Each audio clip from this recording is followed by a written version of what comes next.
नमस्कार मंडळी, Shri Swami Samarth knowledge path या चॅनलमध्ये आपले स्वागत आहे. आता नेहमीप्रमाणे मी नेहमी वेगवेगळ्या विषयावरती व्हिडिओ करत असतो. आज मी काउन्सिलिंग या विषयावरती थोडासा वेगळ्या टाईपचा व्हिडिओ तयार केला आहे. आता हा व्हिडिओ जो आहे हा जर का तुम्ही पूर्ण पाहिला तर याच्यामधल्या बेसिक ज्या गोष्टी आहेत त्या तुम्हाला समजून येतील. तर हा व्हिडिओ शक्यतो पूर्ण पहा. आता आपण व्हिडिओला सुरुवात करूया. आता काउन्सिलिंग याचा अर्थ काय की समुपदेशन. आता समुपदेशन म्हणजे काय की हल्ली समाजामध्ये बऱ्याच स्तरावरती काउन्सिलिंगची गरज भासते. म्हणजे आता काउन्सिलिंगची गरज भासते म्हणजे काय की त्याच्यामध्ये विचारांचे आचारांचे एवढे गोंधळ चालू आहे की त्याच्यामुळं काउन्सिलिंगची गरज भासतेच प्रत्येक ठिकाणी. आता उदाहरणार्थ शिक्षणामध्ये किंवा माझ्या मुलाला कुठल्या लाईनला पाठवू किंवा बिझनेस करायचा आहे किंवा नोकरी संबंधी काही प्रॉब्लेम आहे किंवा वेगवेगळ्या प्रकारचे इन्व्हेस्टमेंट्स वगैरे असतात त्याच्यामध्ये कुठं इन्व्हेस्टमेंट करू वगैरे वगैरे. तर या ठिकाणी प्रत्येक ठिकाणी काउन्सिलिंगची गरज असते. तर त्या काउन्सिलिंगची गरज असते म्हणजे काय की बाबा आपण वेगवेगळ्या टाईपचे काउन्सिलर, आता ॲस्ट्रॉनॉमर असतात, नाडी ज्योतिष पाहणारे असतात किंवा रेग्युलर जे काउन्सिलिंग करणारे असतात म्हणजे सरकारी जे काउन्सिलर असतात तशा टाईपचे असतात. नंतर इन्व्हेस्टमेंट गुरु वगैरे आपण म्हणतो ते एक प्रकारचे काउन्सिलरच असतात. तर त्यांची आवश्यकता आपल्याला भासत असते. तर आता ही आवश्यकता भासत असते तर माझा याच्यावरचा एक मुद्दा कसा आहे की आपण काउन्सिलरकडे जातो, ते काय आपल्याला जे काय मत सांगतात त्यावर आपण विचार करतो आणि त्यावर विचार करून मग आपण आपलं मत ठरवतो, बरोबर. तर आता ते जे काय आपल्याला सांगतायत तर त्याच्यावर आपल्याला स्वतःला आपण सेल्फ काउन्सिलिंग करतो का कधी, असा एक मुद्दा आहे याच्यामध्ये. की सेल्फ काउन्सिलिंग म्हणजे की ह्या सर्व लोकांनी जे मला गोष्टी सांगितलेल्या आहेत त्या गोष्टी मला ॲप्रोप्रिएट आहेत की नाहीत याचं सेल्फ काउन्सिलिंग म्हणजे मी स्वतःला समुपदेशन करणं खूप आवश्यक आहे. आणि काय होतं की काही वेळेला तिकडचं जे समुपदेशन जर काही वेळेला चुकलं, त्याचं जर काही वेळेला सांगताना चुकलं किंवा काही गोंधळ झाला त्याच्या ह्याच्यामध्ये तर आपल्या याचा गोंधळ होऊ शकतो. म्हणजे याच्यामध्ये ती रिस्क असते थोडीशी. म्हणजे जायला हरकत नाही, मी स्वतःही ॲस्ट्रॉनॉमर आहे त्यामुळे काही हरकत नाही जायला. पण त्याच्यामध्ये जेव्हा मी लोकांना सांगतो की मी जे काही मत तुम्हाला सांगितलेलं आहे याच्यावर तुम्ही स्वतः सेल्फ आधी स्वतः मनाला समजवा की बाबा हे जे बाबा सांगितलेलं आहे योग्य आहे की नाही माझ्या दृष्टीने आणि माझ्या टोटल जो काय माझा बांधा आहे किंवा टोटल माझं काय करिअर आहे किंवा ज्या पद्धतीचं आहे तर त्याला योग्य होऊ शकतं की नाही. तर याला आपण एक सेल्फ काउन्सिलिंग असं त्याला म्हणू शकू. तर हे सेल्फ काउन्सिलिंग म्हणजे काय किंवा आता मूळ मुद्दा झाला की यावरच मला व्हिडिओ बनवायचा होता की सेल्फ काउन्सिलिंग म्हणजे काय की त्याला काही स्टेप्स आहेत की सेल्फ काउन्सिलिंग स्वतःला कसं करायचं. तर त्या स्टेप बाय स्टेप जर आपण त्याच्यामध्ये स्वतःला काउन्सिल करत गेलो तर ॲटोमॅटिक आपल्याला बऱ्याचशा गोष्टी रिव्हील होण्याची शक्यता असते किंवा रिव्हील होतात असं आपण म्हणू. तर आता पहिल्यांदा सुरुवातीला काउन्सिलिंगची गरज कुठं भासते आपल्याला की ज्यावेळेला आपण 10वीतनं 11वीत जात असतो तर त्यावेळेला आपल्याला काउन्सिलिंगची गरज असते किंवा म्हणजे आईवडिलांनी दिलेलं काउन्सिलिंग किंवा हल्ली आता बुद्ध्यांक काढतात किंवा तुला कुठल्या लाईनला जायचं आहे वगैरे वगैरे असे पण गोष्टी तिथं चालतात हल्ली. तर मग आता त्यांनी बुद्ध्यांक काढला त्याप्रमाणे बाबा तू आर्ट्सला जा आणि तुला जर डॉक्टर म्हणजे तू करू शकत असेल तर मग तू आर्ट्सकडेच तिकडं बघायला सुरुवात करतो. तर त्यावेळेला तू जर का स्वतःला सेल्फ काउन्सिलिंग केलं की बाबा ठीक आहे त्यांनी मला सांगितलं ही लाईन आहे तुझी की तुझा टोटल बुद्ध्यांक काढला, पण बुद्ध्यांक काढल्यानंतरही जर का मला असं वाटतं की नाही ते बुद्ध्यांक काढल्यानंतरही मला असं वाटतं की नाही तो आर्ट्सकडे जे काढले ते मला नाही वाटत आहे, मी इकडं सायन्सकडे जाऊ शकतो किंवा हे जेव्हा मी सेल्फ काउन्सिलिंग स्वतःला करेल तर त्यावेळेला मला ही शक्यता असते की ज्याच्यातनं मला काहीतरी वेगळं मिळण्याची शक्यता असते. तर त्यावेळेला काय होतं की जर का सेल्फ काउन्सिलिंग आपण स्वतःला करत गेलं तर ॲटोमॅटिक ते योग्य ते उत्तर तुम्हाला मिळायला सुरुवात होते. किंवा आता काही वेळेला आता मॅरेजच्या बाबतीत सुद्धा आता म्हणजे आपण ॲस्ट्रॉनॉमरकडे जातो, तो आपल्याला काही गोष्टी सांगत असतो, त्याच्यानंतर आपण त्याच्यावरती विश्वास ठेवून आपण सर्व गोष्टी करत असतो. पण त्यावेळेला स्वतःला सेल्फ काउन्सिलिंग करणं महत्त्वाचं आहे की त्यांनी कुठल्या परिस्थितीमध्ये आपल्याला ही गोष्ट सांगितली आहे आणि ती आपल्याला बरोबर आहे की नाही, अप्रोप्रिएट आहे की नाही. जवळजवळ अप्रोप्रिएट असतेच, पण स्वतःचं सेल्फ काउन्सिलिंग करणं खूप महत्त्वाचं आहे की बरोबर आहे की नाही. आणि बरोबर म्हणजे जवळजवळ बरोबरच असतं, पण स्वतःला काउन्सिलिंग करणे खूप महत्त्वाचं आहे. आता मॅरेजच्या संदर्भात आता काय वेळेला करिअर प्लॅनिंगच्या दृष्टीने असतं. आता करिअर प्लॅनिंगच्या दृष्टीने अनेक गोष्टी तुमच्या समोर येत असतात. आई वडील एक सांगत असतात, ते करिअर काउन्सिलिंग करणारे ते वेगळे सांगत असतात, तुम्हाला काहीतरी वेगळं दिसत असतं. याच्यामध्ये मग तुमच्या मनाचा खूप गोंधळ होत असतो. तर स्वतःला काउन्सिलिंग केलं की बाबा मला काय वाटतंय, ठीक आहे, हे याचं मत आहे, हे याचं मत आहे, ते त्याचं मत आहे आणि ते त्याचं मत आहे. पण मला काय वाटतं की ही सगळी मतं माझ्यावरती आली, तर मला ह्या मतातलं कुठलं वाटतंय की नाही, काही हे नाहीच वाटतं आहे, मला कुठं तरी दुसरंच वाटतं. तर मग त्या दुसरं जे वाटते तुम्हाला त्याच्यावरती विचार करणं खूप आवश्यक आहे.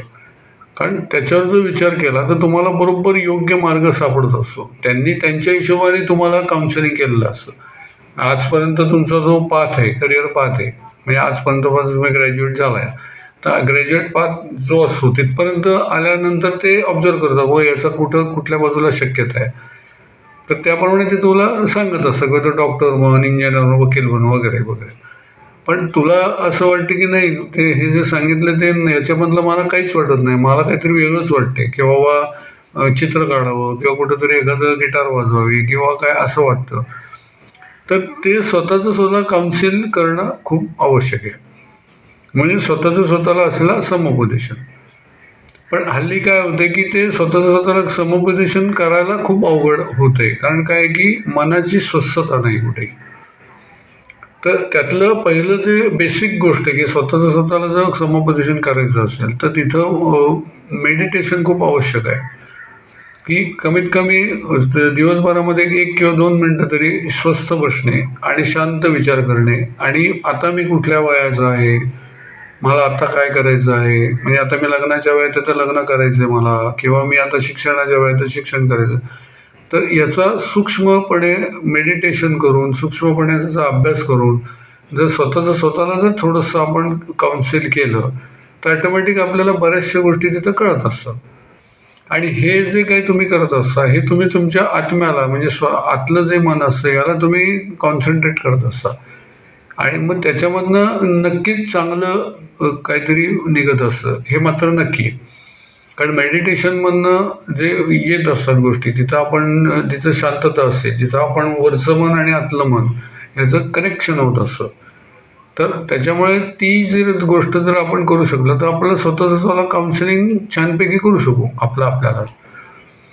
आणि ते जर समुपदेशन आपली अशी जर का आपल्याला सवय लागली या गोष्टीची की नाही, प्रत्येक गोष्टीमध्ये मी माझं स्वतः समुपदेशन करणार, म्हणजे मी सल्ला घेईन लोकांचा, पण समुपदेशन माझं मला करून मग त्यातनं मला ती जी गोष्ट बरोबर वाटली तर मी करेन, नाही तर मी ती करणार नाही, त्यासाठी मी थांबेन.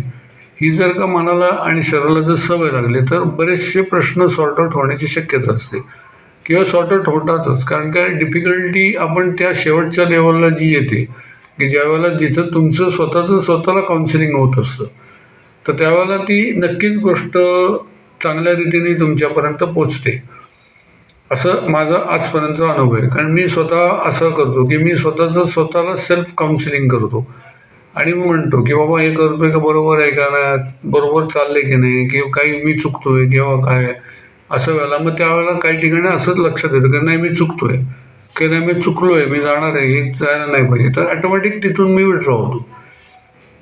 तर ही जर आपण सवय आपल्याला जर लावून घेतली लाईफमध्ये, तर मग ॲटोमॅटिक तुम्ही स्वतःला काउन्सिलिंग करून मग म्हणजे आपल्याला दुसऱ्याकडे जायची गरज भासणार नाही. म्हणजे आपल्याला फक्त बाबा आपण कुठं चुकत नाही ना एवढ्यासाठी फक्त आपण काही गोष्टी करत असतो, पण पूर्णतः आपण डिपेंड राहणं हे चुकीचं आहे. पूर्णतः डिपेंड राहायचं नाही, आपल्याला काउन्सिलिंग हे व्हायलाच पाहिजे.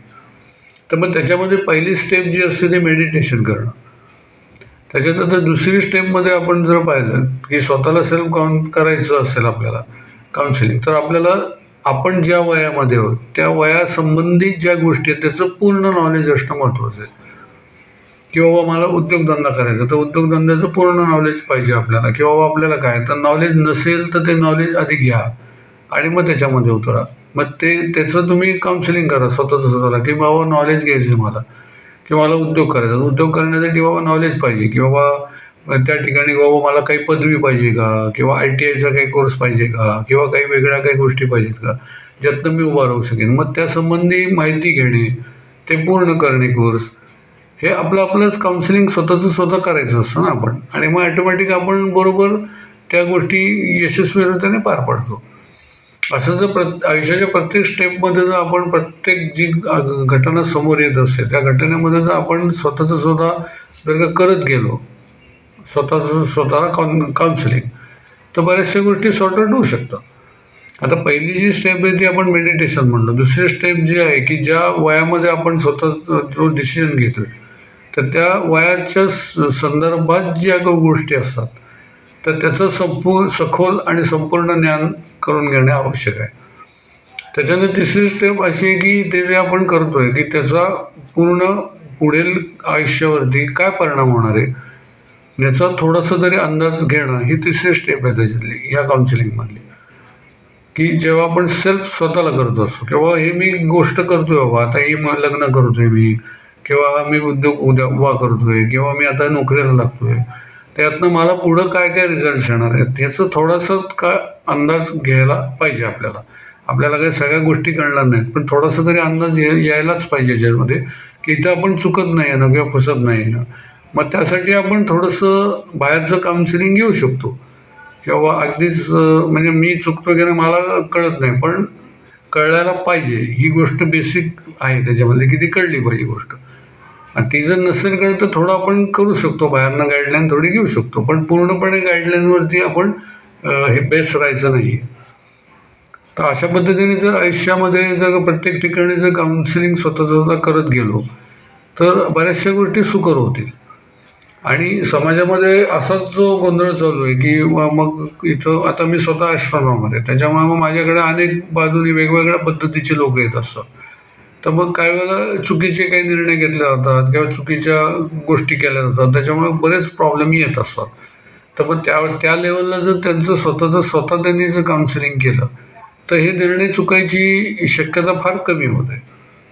तर अशा या 3 स्टेपमधनं जर आपण स्वतःला करत गेलो समजा, तर ह्याच्यातनं बरेचसे चांगले रिझल्ट्स येतात. आणि मी स्वतः ते अनुभवले की ह्याच्यातनं खरोखर चांगले रिझल्ट्स येतात. आता हे मी तुम्हाला जे काही सांगितलं तर याच्यावर तुम्ही थोडासा विचार करा आणि पूर्ण व्हिडिओ तुम्ही बघा. ह्याच्यावरती म्हणजे काय होईल की तुम्हाला हे काय सांगितलेलं आहे बरोबर लक्षात येईल. आणि त्या पद्धतीने तुम्ही जर विचार केला गेला, या 3 स्टेप ज्या सांगितल्या 3 स्टेपमधनं जर विचार केला तर बऱ्याचशा गोष्टी तुम्हाला सुकर होतील, असं माझं मत आहे. म्हणजे मी ते अनुभवलेलं आहे. आणि आता तुम्हाला काय अनुभव येत आहेत ते मला तुम्ही जर कमेंट बॉक्समध्ये जर सांगितलं की बाबा हां का असा अनुभव येतो, किंवा तुम्ही स्टेप सांगितल्या त्यामुळे मी करण्याचा प्रयत्न केला पण त्याच्यामध्ये असे अनुभव येतात किंवा अशा काही डिफिकल्टी येतात, तर त्याचं तुम्ही मला ह्याच्यामध्ये सांगितलं कमेंट बॉक्समध्ये, तर मग आपण त्याच्यावरती पुढं चर्चा करून तो सोडवू शकतो. आणि हा तुम्ही व्हिडिओ पाहिल्यानंतर तुम्हाला काय वाटतंय किंवा कसं वाटतंय ते तुम्ही मला सांगा. आता हा व्हिडिओ तुम्हाला आवडला असेल तर तुम्ही याला लाईक करा आणि माझ्या चॅनलला सबस्क्राईब करा. धन्यवाद.